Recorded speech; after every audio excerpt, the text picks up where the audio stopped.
Hi guys, welcome back to Andhra వంటలు. ఈరోజు మనం చికెన్ కర్రీ ఎలా తయారు చేసుకోవాలో చూద్దాం. దీనికోసం కుక్కర్ తీసుకొని అందులో 2 టేబుల్ స్పూన్ ఆయిల్ వేసుకొని, అలాగే పోపు దినుసులు, ఎండుమిర్చి, కరివేపాకును కూడా యాడ్ చేసుకోవాలి. ఆ తర్వాత ఆనియన్ పీసెస్ అలాగే టమోటా పీసెస్ని కూడా ఇక్కడ వీడియోలో చూపించిన విధంగా కట్ చేసుకొని ఇందులోకి యాడ్ చేసుకోవాలి. ఈ పీసెస్ మొత్తాన్ని బాగా వేయించుకోవాలి. ఇలా వీడియోలో చూపించిన విధంగా వేగిన తర్వాత అల్లం వెల్లుల్లి పేస్ట్ని ఇందులోకి యాడ్ చేసుకోవాలి. ఇప్పుడు అల్లం వెల్లుల్లి పేస్ట్ పచ్చివాసన పోయేలాగా వేయించుకున్న తర్వాత ముందుగా మనం ఆయిల్, అలాగే ఉప్పు, కారం, పసుపు మొత్తం యాడ్ చేసుకొని పక్కన పెట్టుకున్న చికెన్ ముక్కల్ని యాడ్ చేసుకోవాలి.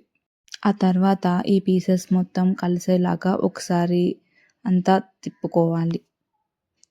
ఆ తర్వాత ఇందులోకి వాటర్ మొత్తం బయటికి వచ్చే అంతవరకు మీడియం ఫ్లేమ్లో పెట్టుకొని ఉడికించుకోవాలి.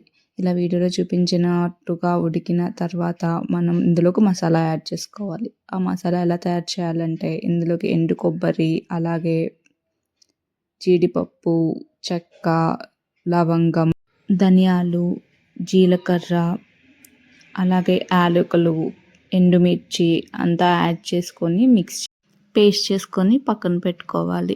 ఇప్పుడు ఇలా వాటర్ బయటకు వచ్చేంత వరకు ఉడికిన తర్వాత ఇందులో మనం పేస్ట్ చేసి పెట్టుకున్న మసాలాని యాడ్ చేసుకొని, ఆ తర్వాత మనకి కావాలి అనుకుంటే ఇందులోకి కొంచెం వాటర్ని కూడా యాడ్ చేసుకోవాలి. వాటర్ యాడ్ చేసుకున్న తర్వాత కుక్కర్ మూత పెట్టుకొని ఒక 2 లేదా 3 విజిల్స్ వచ్చే వరకు ఉడికించుకోవాలి. అంతే అండి, చికెన్ కర్రీ రెడీ అయిపోయింది.